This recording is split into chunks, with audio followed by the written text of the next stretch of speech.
नमस्कार, मी प्रमिला किचनमध्ये आपलं मनापासून खूप खूप स्वागत करत आहे। तर रोज सकाळी मोठा प्रश्न असतो की नाश्त्याला काय बनवायचं।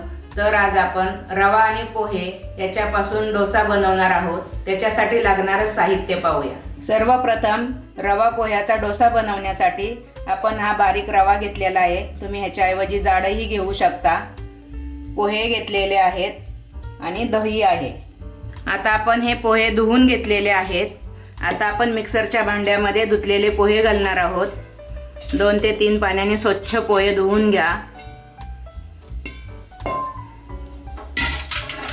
त्याच्यातच आपण रवा घालणार आहोत। हे अर्धा वाटी घेतलेलं आंबट दही घेतलेलं आहे। तुमच्याकडे अगदी घरातलं असेल तरीही चालेल। आता आपण हे बारीक मिक्सरला वाटून घेणार आहोत। तर आता हे पहा, आपण रवा आणि पोहे एकत्र छान वाटून घेतलेत। एकदम बारीक वाटा। पहा, हातावरती कुठेही पोह्याचा कण दिसत नाही। आता आपण एका भांड्यात काढून घेणार आहोत। पहा, आपण एवढं पातळ ठेवलेलं आहे। आता ह्याच्यापेक्षा थोडंसं पातळ करणार आहोत, म्हणून आपण हेच भांडं धुवून घेणार आहोत। अगदी अर्ध्या वाटीलाही मी कमी पाणी घातलेलं आहे, कारण आपल्याला हे मिश्रण खूप पातळ करायचं नाही। तर आता आपण चवीप्रमाणे मीठ घालणार आहोत। मी इथं 1 चमचा मीठ घालत आहे। त्यानंतर आपण अर्धा चमचालाही कमी इनो घालणार आहोत। आता हे मिश्रण एकसारखंच एका बाजूनीच फिरवायचं आहे, म्हणजे त्याला जाळी छान सुटते।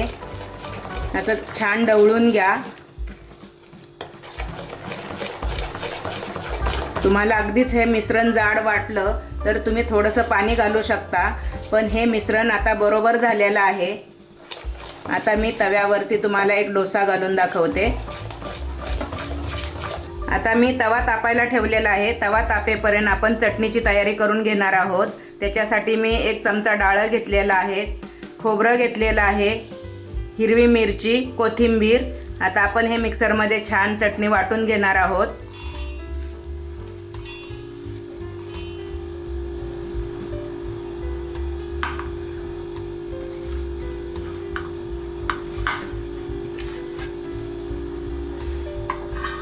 चवीप्रमाणे मीठ घाला।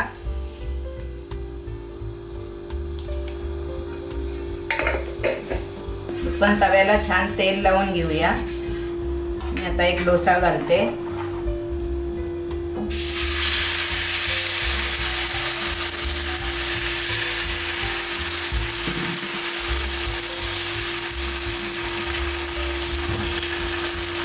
तुम्हाला किती मोठा हवा आहे तेवढा तुम्ही घालू शकता।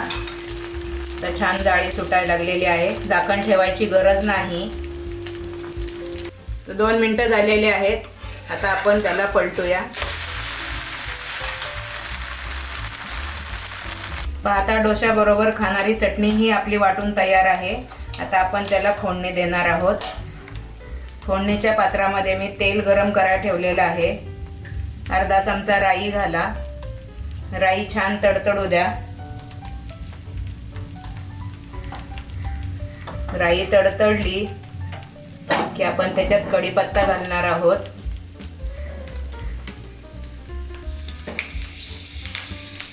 कढीपत्त्याची फोडणी चटणीला दिल्याच्या नंतर चटणी खूप छान लागते।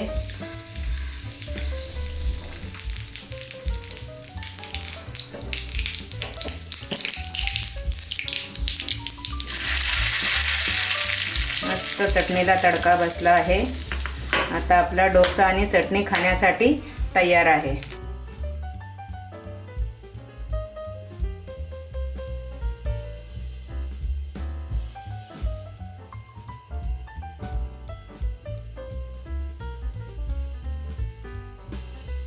तर माझी ही रेसिपी तुम्हाला कशी वाटली हे तुम्ही मला कमेंट करून कळवा। माझ्या चॅनलला लाईक करा, सबस्क्राईब करा। चला तर मग पुन्हा भेटूया नवीन रेसिपी सोबत। Thank you.